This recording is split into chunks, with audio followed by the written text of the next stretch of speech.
Hey, Reddit. I never thought I'd be posting here, but I need to get this out before I explode.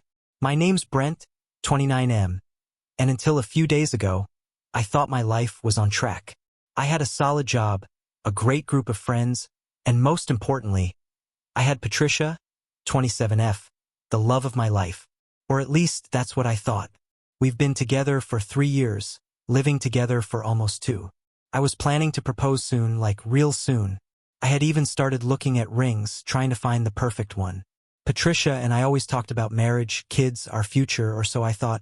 Turns out, I was just a placeholder in her life, a safety net until something better came along. I found out in the worst way possible. There's this little coffee shop Patricia and I always go to. It's our spot. We have this weekend routine where I grab our drinks while she grabs a table. But last week, I walked in and spotted her already sitting with her friends, laughing loudly. I was about to walk over when I heard my name, and then everything changed. Patricia, with this smug, careless laugh, said, "Brent is so clueless. He thinks I actually want to marry him. Poor guy has no idea he's just been sponsoring my life this whole time." Her friends giggled, and one of them, Michelle, I think, asked what she meant. I mean, look at it. I barely pay rent, he covers everything. I do the bare minimum, and he treats me like a queen. And he's so predictable, it's almost sad. I saw his ring search history the other day. He's gonna propose soon. Then she said something that made my stomach drop. Honestly, I might just let him propose, humiliate him publicly, and then go on vacation with Jason instead. Jason. I had heard that name before. She mentioned him a few times as a friend from work. But this was next-level evil. Her friends gasped, but instead of calling her out, they egged her on. OMG, you have to record it. Imagine his face when he realizes you never loved him. I just froze. I felt like the biggest idiot in the world. My hands were shaking. My heart was racing. But somehow, I pulled my phone out and hit record. I needed proof. And then I made a decision. I wasn't going to confront her. Not yet. She had a plan? Well, so did I. I walked out of that coffee shop without her ever knowing I was there. And I knew from that moment on. This wasn't just about heartbreak. It was about revenge. I walked out of that coffee shop a different man. It felt like the world had shifted beneath me. Like I had stepped into some alternate reality where the woman I loved was just playing a role. But here's the thing, I didn't storm in there. I didn't cause a scene. I didn't demand answers or make a fool of myself. No, I played it cool. Because if Patricia thought she could control this narrative, she was dead wrong. I sat in my car, gripping the steering wheel so hard my knuckles turned white. My breathing was shaky. My heart felt like it was about to explode. But instead of falling apart, I did what I always do when I'm overwhelmed. I started thinking. Planning. Step 1, act normal. If Patricia was expecting me to blindly walk into her trap, then I was going to let her think she was winning. So when I got home that night, I did exactly what I always did. I greeted her with a kiss. I asked about her day. I even brought her her favorite dessert, because that's what a doting boyfriend does, right? She smiled at me, completely unaware that I knew everything. "Ah, babe, you're the best," she said, kissing my cheek. "Long day." I forced a chuckle. "Yeah, just work stuff. You?" "Oh, just hanging out with the girls," she said, lying through her teeth. Hanging out and plotting my public humiliation. It took everything in me not to just throw the truth in her face right then and there. But I had to be smart. I had to make her believe I was still the fool she thought I was. I watched her sit on the couch, scrolling through her phone, probably texting Jason. My jaw clenched, but I reminded myself, this isn't the time to explode. This is the time to prepare. And that's exactly what I did. Step 2. Gather more evidence. The recording from the coffee shop was damning, but I wanted more. So that night, after Patricia fell asleep, I did something I never thought I'd have to do. I went through her phone. I'm not proud of it, but at that point, what was left to respect? And what I found, it made me sick. Texts with Jason. Flirty. Explicit. Talking about their future plans. Him asking when she'd finally ditch the loser so they could be together. talking about their upcoming vacation. She was using my money to book flights and hotels for a trip she planned to take right after rejecting my proposal. And then I saw it, the worst one. A text she sent him just that morning. I can't wait to see his face when I turn him down. It's gonna be hilarious. I had to get up. I had to breathe. Because at that moment, I had never wanted to ruin someone so badly in my entire life. But I wasn't done. I took screenshots of everything and sent them to my own email. Then I placed her phone exactly where I found it and climbed back into bed beside her, listening to her breathe peacefully, completely unaware that her little game was about to blow up in her face. I wasn't just going to walk away. I wasn't just going to let her get away with this. She wanted a show? I was going to give her one. The next morning, I woke up before Patricia, just watching her sleep. It's funny how someone can look so peaceful, so innocent, when you know they're actually a snake. I had the proof. I could have confronted her right then and there, thrown her phone in her face, and watched her scramble for excuses. But no, that wasn't enough. She needed to feel what I felt. The shock, the betrayal, the utter helplessness of realizing your world isn't what you thought it was. And I was going to make sure it happened on my terms. Step 3. Playing along. I got up, made coffee like usual, and acted like nothing was wrong. When Patricia finally rolled out of bed, she stretched and gave me that lazy smile, the same one that used to make me melt. "Morning, babe," she yawned, wrapping her arms around me. "Morning," I said, kissing her forehead like I always did. And just like that, she was back to playing the role of the sweet, loving girlfriend. "What's the plan for today?" she asked. I turned to her, smiled, and dropped the first piece of bait. "Actually, I was thinking we should do something special this weekend." Her eyes lit up, just for a second. Oh, she thought she had me right where she wanted me. "Special? Like what?" she asked, playing it cool. I hesitated, pretending to be nervous, like I was about to propose. "I dunno. Maybe a little getaway? Just the two of us." She grinned. "That sounds amazing, babe. Where to?" Oh, she had no idea. "It's a surprise," I said. "I'll handle everything. Just be ready by Friday." She kissed me, all fake affection and empty love, and I kissed her back. Let the games begin. Step 4. Making the calls. As soon as she left for work, I got to work myself. First, I called the restaurant I had originally planned to propose at. I still had the reservation, but I made a few changes. "Hi, I need to modify my booking. I'm still doing a proposal, but instead of just 2 guests, can you accommodate a few more? Oh, and I'll need a microphone." The manager was confused but agreed. Perfect. Next, I made another call. This one, to Jason's girlfriend. Yep. Turns out Jason wasn't as single as Patricia thought. I had found her name on his Instagram, Madison. Took a wild shot and DM'd her with the evidence. She responded instantly. Turns out, she had been suspecting something was up for a while. "He told me Patricia was just a friend," she wrote. "I can't believe this. Please tell me everything." And so I did. And when I told her my plan, she was all in. Step 5, the perfect setup. The next few days were torture. Patricia kept acting like the perfect girlfriend, and I had to play along. But inside, I was counting down the hours. On Friday evening, I told her to dress nice, that I had a special night planned. She ate it up. She took extra time to get ready, curling her hair, doing her makeup just right. She looked stunning. Too bad she was a monster underneath. "You look beautiful," I said, meaning every word. She smiled, thinking she had one. We drove to the restaurant. She probably thought she was about to publicly humiliate me. But the second we walked in and saw the reserved table with extra seats, I felt her tense. She looked at me, confused. "Babe, what's going on?" And that's when Madison walked in, followed by Jason and Patricia's friends. And that's when the real show began. The second Patricia spotted Jason and Madison walking in, her whole body stiffened. I could practically hear the gears turning in her head, scrambling for an explanation. "Babe?" she whispered, forcing a smile. "What's going on?"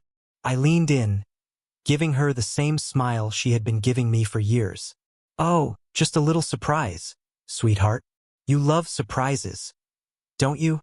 I pulled out her chair like the gentleman she thought I was, and she sat down hesitantly. Jason, looking like a deer in headlights, took the seat across from her. Madison, oh, she was grinning like a shark. Patricia's friends? Silent. They must have realized something was off, but they didn't dare say a word. The tension was thick. No one spoke for a few moments, and I let it sit. I wanted Patricia to feel it, to squirm, to question everything.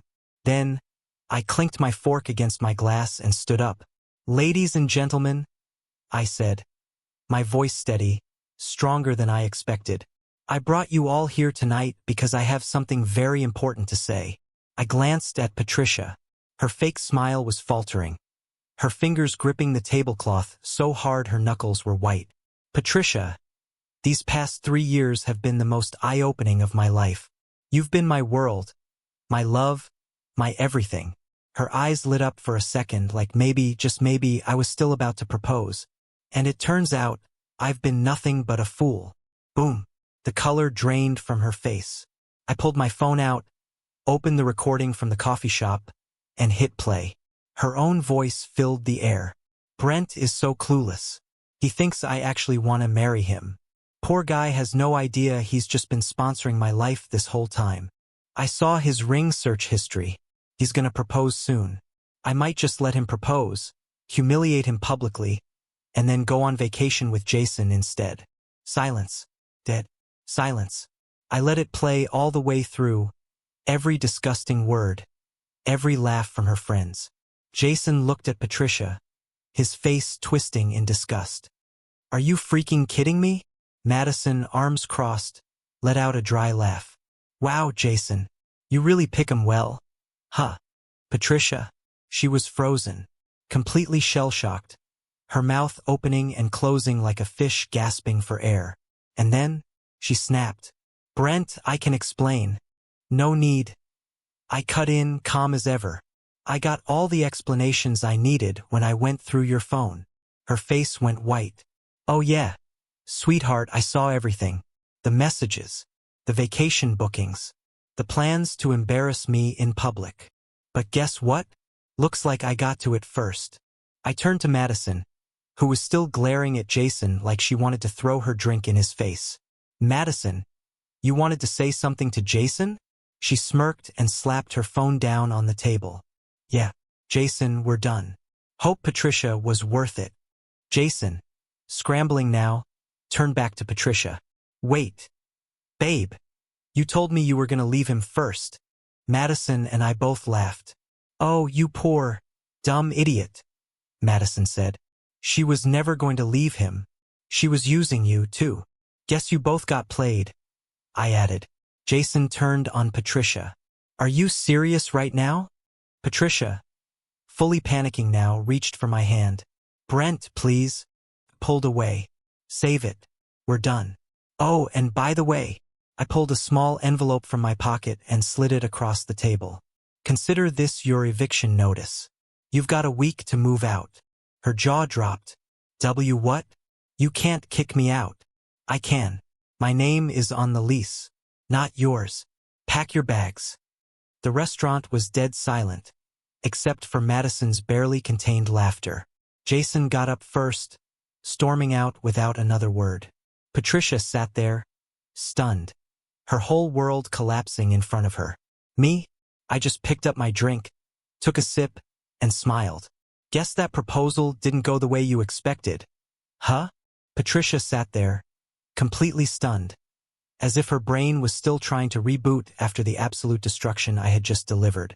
"Brent, please let's talk about this," she finally croaked, reaching for my hand again. I pulled away, leaning back in my chair like I had all the time in the world. "Talk? Oh, sweetheart. You had plenty of time to talk before you planned to humiliate me." She blinked rapidly, probably trying to figure out how to spin this. Her brain must have been in overdrive, looking for an angle, an excuse, anything that would save her from this train wreck. "It wasn't like that," she suddenly blurted out. "It was just girl talk. We were joking around." You really think I would actually do that to you? The audacity. Madison let out a short, mocking laugh. Oh wow, that's your defense? It was just a joke? Jason, who had been halfway to the door, stopped in his tracks and turned back to Patricia. Wait, you told me it was real. You told me you were actually gonna do it. I smirked. Oops. Looks like you need to pick a lie and stick with it, sweetheart. Patricia's eyes darted between us, realizing she was completely cornered. Then, like clockwork, she switched tactics. Suddenly, her eyes welled up with tears. Brent, I love you. I was stupid. Okay? I got caught up in the moment. I never meant any of it. Please, I don't want to lose you. She grabbed my arm, clinging to me like a lifeline. But I just looked down at her with pure disgust. Love me? You were laughing about ruining me. You were using me.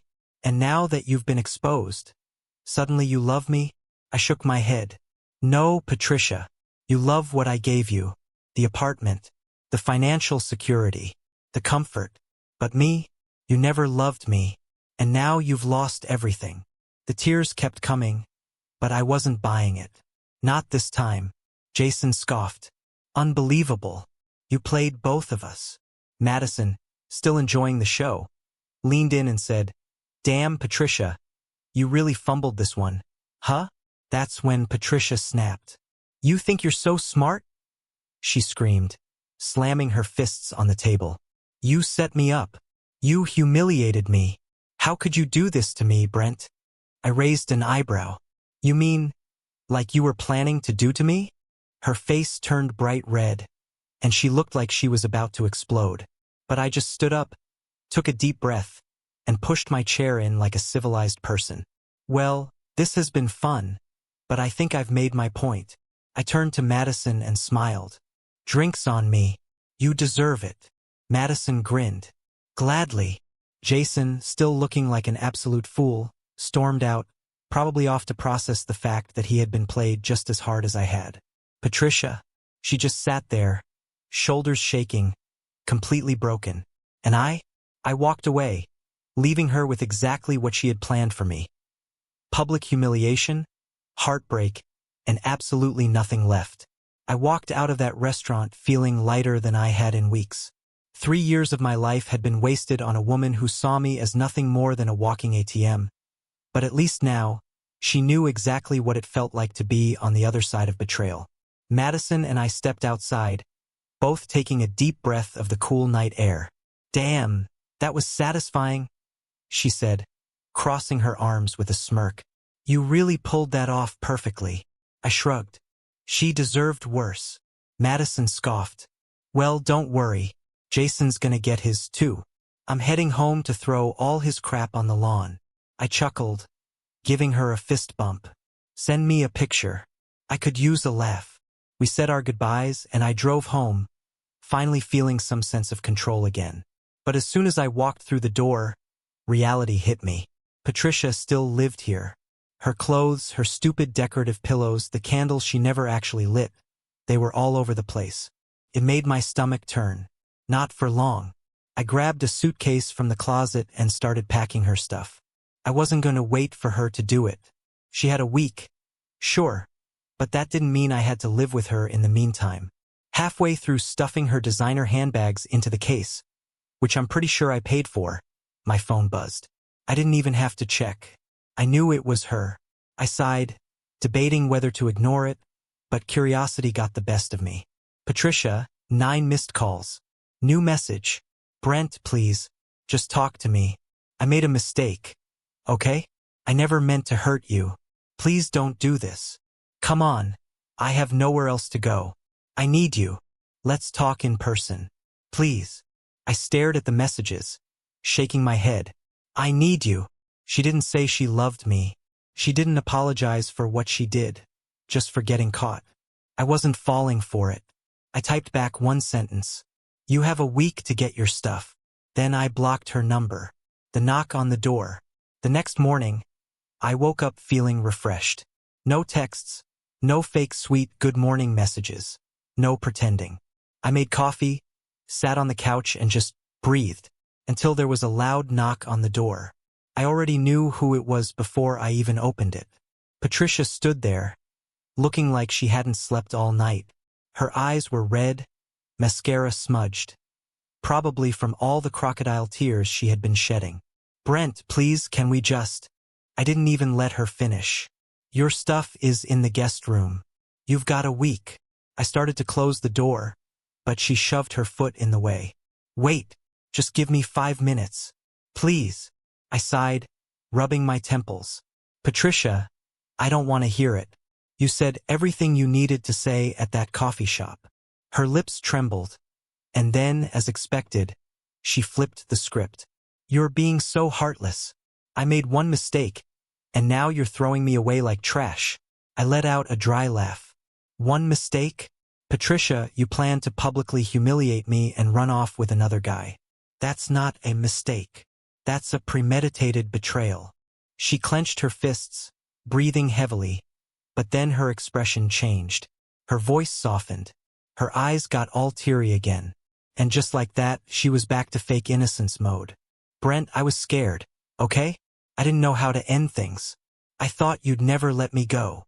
I just stared at her. She was unbelievable. "Oh, so now I'm the controlling one? Is that the new story?" She sniffled. I don't want this to be how we end, Brent. We had something real." I exhaled slowly. "No, Patricia. I had something real. You had a free ride." And with that, I shut the door in her face. I could hear her standing there for a few seconds, probably waiting to see if I'd open it again. Then, finally, her footsteps faded away. She was finally out of my life. Or so I thought. Because Patricia, she wasn't done yet. For the first time in 3 years, my apartment felt peaceful. No fake "I love yous." No walking on eggshells. No cluelessly planning a future with someone who was secretly plotting against me. But I should have known Patricia wasn't the type to go down quietly. Started small. Blocked numbers calling me nonstop. Emails flooding my inbox. "Brent, please, just hear me out." I ignored all of it. She was grasping at straws, trying to worm her way back in. But I wasn't an idiot. Then, she escalated. The work surprise. A few days later, I was at work, feeling like I was actually moving forward when my coworker popped his head into my office. "Hey, Brent, there's a woman at the front desk asking for you. She said it's urgent." My stomach dropped. I already knew. I walked out, and there she was, Patricia, sitting in the lobby, looking all helpless and pitiful, like some abandoned puppy. "Brent," she said the second she saw me, tears in her eyes. I sighed, rubbing my temples. "Patricia, you showing up at my job? Not okay." The receptionist was already side-eyeing her, probably wondering if she needed to call security. "Just 5 minutes," Patricia begged. "That's all I ask." I looked around. People were watching. This was exactly what she wanted, an audience. Fine. She wanted a conversation? She was getting one. I walked her outside, keeping my voice calm and controlled. "You have 1 minute. Go." She blinked. I could tell she wasn't expecting me to be this cold. "Brent, I messed up. I was selfish. I didn't realize how much I loved you until I lost you." I raised an eyebrow. "You mean until you lost your free apartment and my money?" Her face twisted in frustration. "No, that's not it. She exhaled sharply, looking away. "I need you, Brent. I don't know how to do this without you." I almost laughed. "You seemed pretty confident when you were planning to humiliate me. Where's that energy now?" She swallowed hard. "I wasn't thinking straight. Jason. He convinced me it was the right thing to do." I scoffed. "Oh, so now it's Jason's fault?" "It's complicated," she insisted. I shook my head. "No, Patricia. The simple. You made your choice. Now live with it." I turned to walk away, but she grabbed my arm. "Brent, wait." I yanked free, keeping my voice steady. "Don't ever show up at my job again. You've got 4 days left to move your stuff. After that, I'm throwing it all out." Her face crumbled. I think that's when it finally hit her. This was real. She had lost. And just like that, the tears vanished, and her true colors showed again. "You're gonna regret this," she snapped, voice sharp. You think you're winning? You think you're so much better than me? I smirked. Oh, I don't think, Patricia. I know.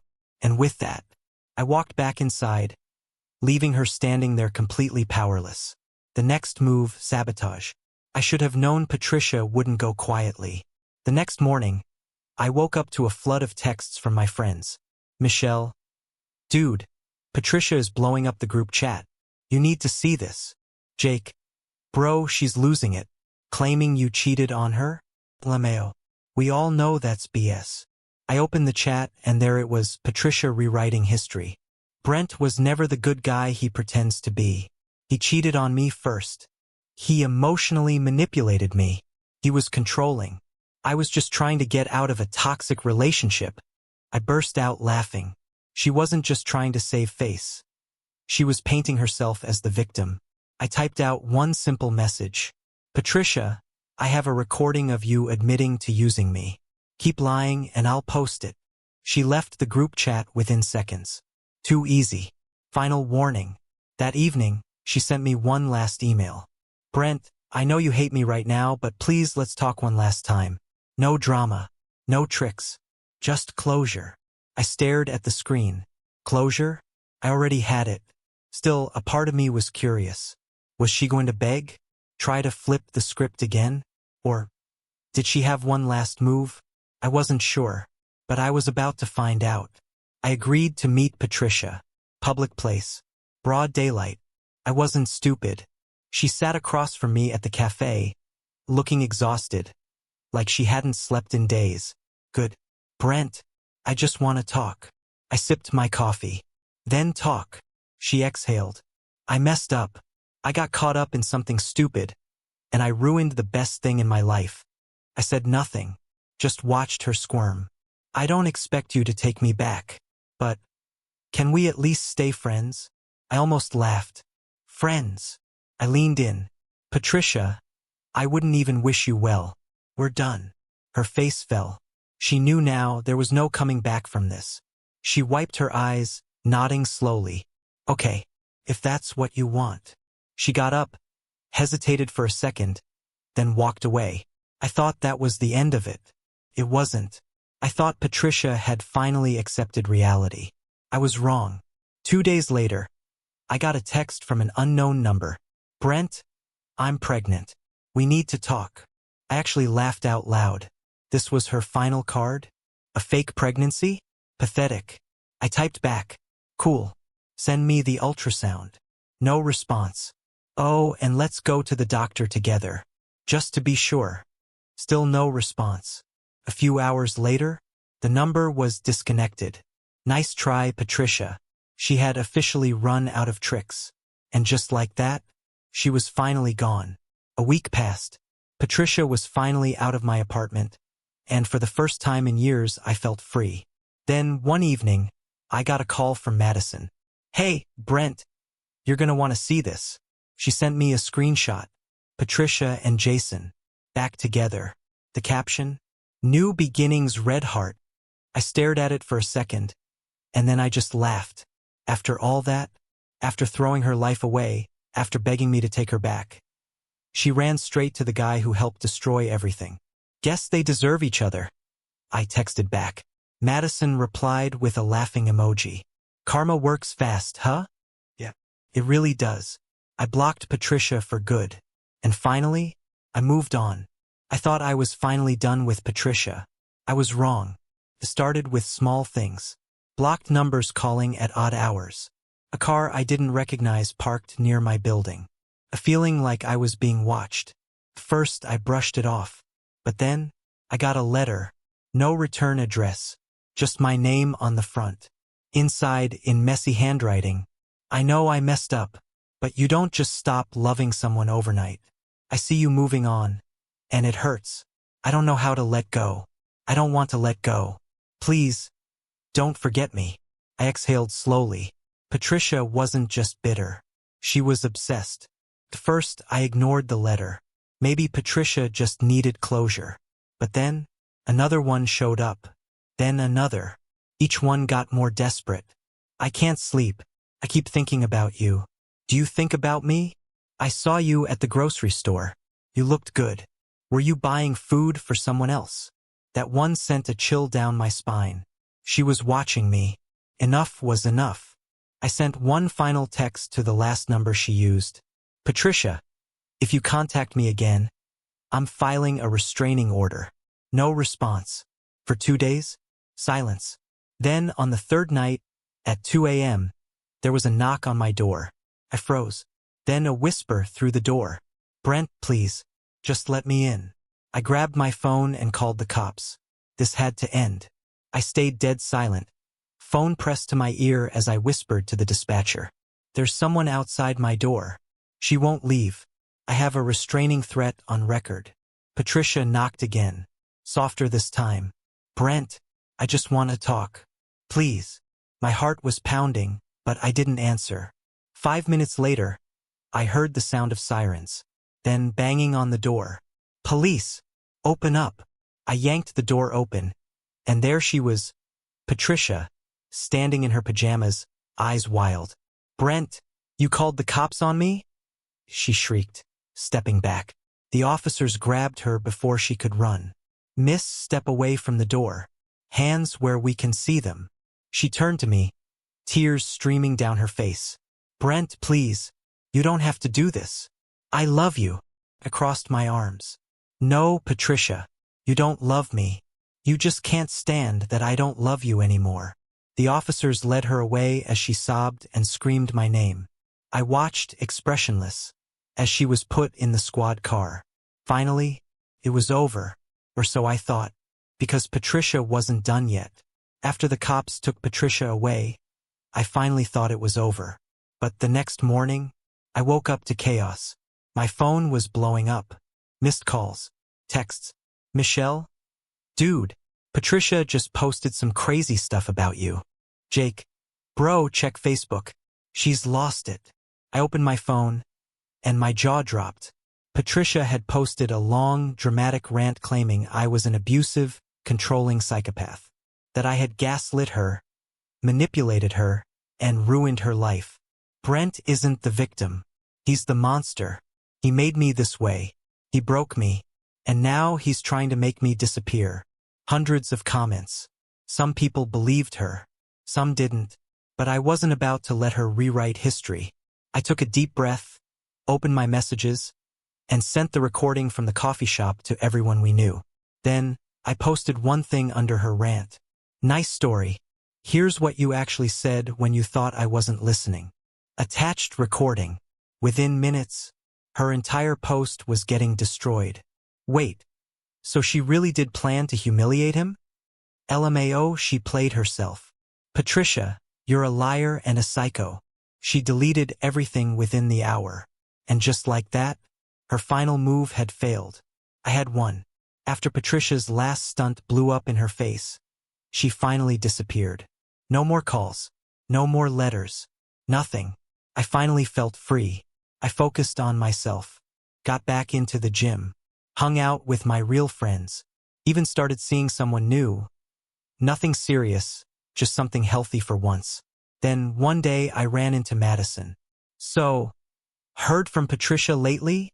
She asked, smirking. I shook my head. Nope, and I hope I never do. She laughed. Well, rumor is Jason dumped her. Apparently, she tried to pull the same manipulative crap on him. I raised an eyebrow. Shocking. Madison grinned. Karma's fast, huh? I just smiled, took a sip of my drink, and looked out at the city. Yeah, and I'm finally done looking back. Patricia was nothing but a lesson now. And me? I was finally free. Goodbye.